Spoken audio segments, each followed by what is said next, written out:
And someone asked me if I'd ever sold too much on a Kickstarter campaign. And actually they got me there because that one's not a problem that I've had. And it's because on Kickstarter, the product, whatever you're creating, has not been created yet. So if you pledge on Kickstarter to one of the campaigns that we run, then one of the products, a product, is going to be manufactured precisely for you. So it's not until after the campaign concludes, and sometimes that you go through Pledge Manager if your campaign is complex enough, that you know how many of the product you need to manufacture anyway, if you're doing a physical product that requires, a minimum manufacturing and all of that. So I can't oversell, so to speak, on Kickstarter, because if you pledge, one is going to be manufactured specifically for you. But there is a related problem that I have encountered, and that's that you do have to sometimes think about manufacturer maximums.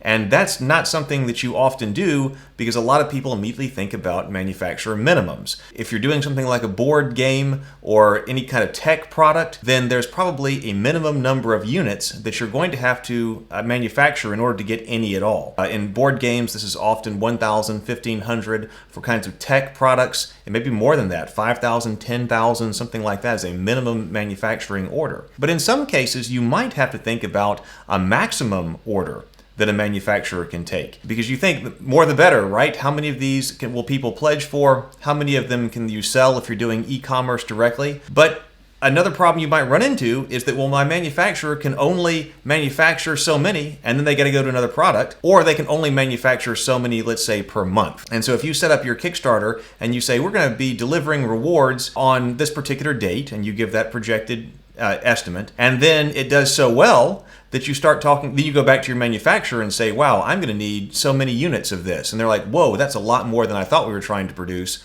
We've got to come up with more time in our manufacturing schedule for that, or you've blown through what we can do per month. In one case, one of the Elder Dice campaigns was so successful that one of the parts of it was actually more than the manufacturer could do. And so we had to go find another manufacturer. So in that case, we found another manufacturer to get it done, but we were originally working with kind of a limited run manufacturer. They could handle small numbers of items, and then when we had so many to make, they were like, we can't do it. You need to go someplace else.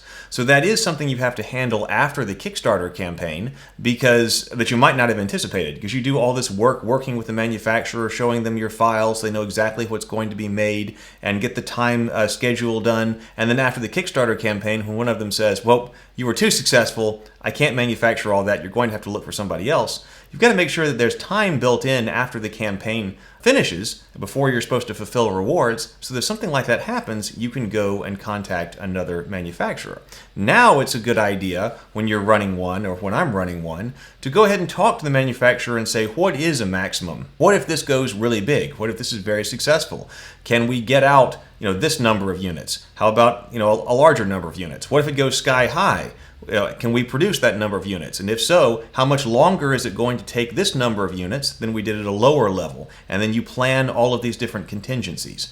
So while Kickstarter and crowdfunding has a major advantage that you're getting all this information about the number to produce before you've started manufacturing, there are still can be complications with the physical manufacturing of products, because sheer quantity can slow down your manufacturer and delay your product.